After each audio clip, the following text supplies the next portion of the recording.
Hello again, everyone. Welcome to Washington Gun Law TV. I am Washington Gun Law President William Kirk. Thanks for joining us. Coming to you again from our totally awesome Central Washington location here outside of Cle Elum. Now, what we're going to talk about today is a case involving butterfly knives. Why? Well, because there's a lot more deeper and more nefarious stuff going on.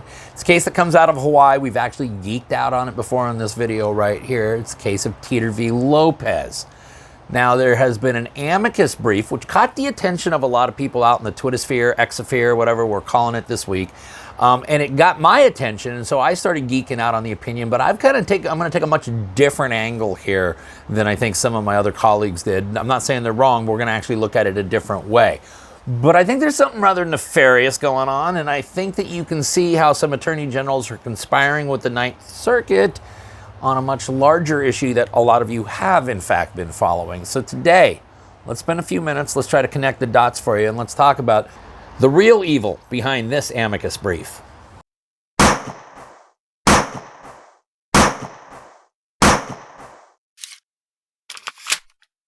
Okay, so the case we're talking about, like I said, is Teter v. Lopez. We've talked about it before. It deals with Hawaii's butterfly band knife. It was a successful challenge in the Ninth Circuit. State of Hawaii has appealed. It's now before a full en banc panel, and 17 attorney generals, the usual suspects, the ones you would expect, have weighed in with an amicus brief, and they got a really slick little argument here, but it's an argument that I worry about on a much larger case that most of you are familiar with, which of course is Duncan v. Bonta, a challenge to the constitutionality of magazine bans. Let me explain and try to connect the dots for you here, okay? So, as we know, under the Bruen test, the first thing we do is we take a look at, does the activity which is in question, is it covered by the text of the Second Amendment? If it's so, then the law is presumptively unconstitutional unless the government can justify it through a historical analog. Doesn't need to be a historical identical twin, just needs to be a historical analog. Okay, that's the rule, right?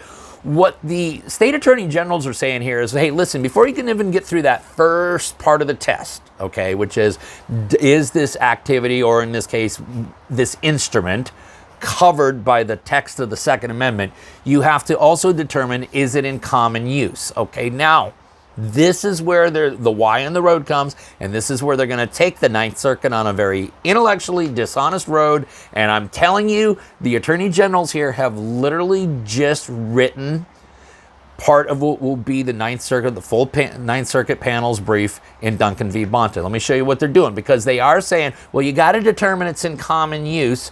But what they're really saying is you got to determine it's in common use for self-defense, okay?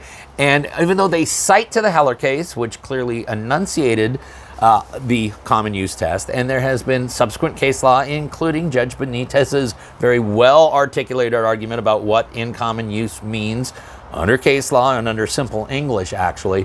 Your 17 attorney generals are going to take this in a different direction, because it comes up to the in common use for self-defense, okay? Let me show you what I'm talking about.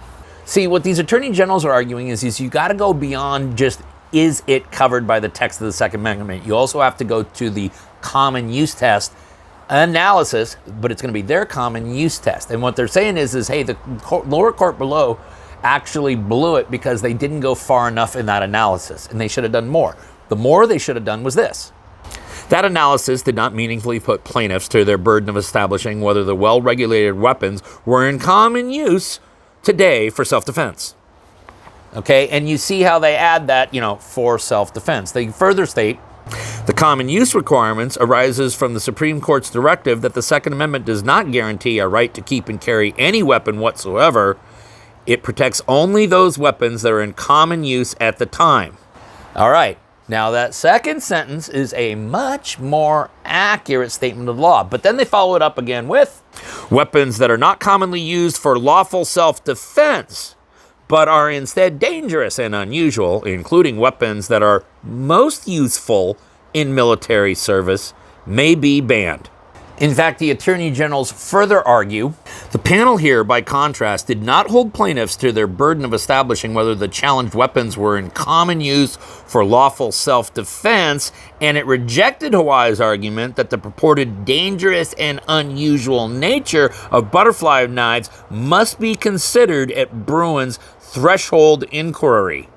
And so what they're trying to do is do two things. They are trying to convolute what in fact is the first part of the test in Bruen, and then what they're trying to inject into it is an improperly made up fictional legal analysis of in common use for self-defense. In fact, what the attorney generals are arguing is that this is an improper burden shifting onto them. They specifically state in the memo, if accepted, those arguments would transform a critical element of plaintiff's prima facie claim into an issue on which the state bears the burden. Now, the second part of the government's argument is really just the sufficiency of evidence argument. I'm far more concerned, though, about the convoluting of what the first threshold is under the Bruen test, and then what the common use test even constitutes, okay? And this is clearly a disingenuous legal play by 17 attorney generals that are essentially giving the playbook to the full en banc panel of the Ninth Circuit to not only influence the outcome in this case of Teter v. Lopez, but do not be surprised if this exact language is cut and pasted and we see that in the full en banc panel's ruling in the matter of Duncan v. Bonta. Listen, we'll go ahead and link up the Attorney General's brief down below so that you can geek out on it for yourself. If you got any other questions about this or anything else related to what's left of our Second Amendment rights, you guys should know how to get a hold of Washington gun law by now. If you don't, that's okay. That information, that too, is down there in the description box. In the meantime, let's everyone remember that part of being the lawful and responsible gun owner, like we talk about all the time here, is to know what the law is in every situation, how it applies to you in any instance that you may find yourself. Until next time, thanks for watching. And stay safe.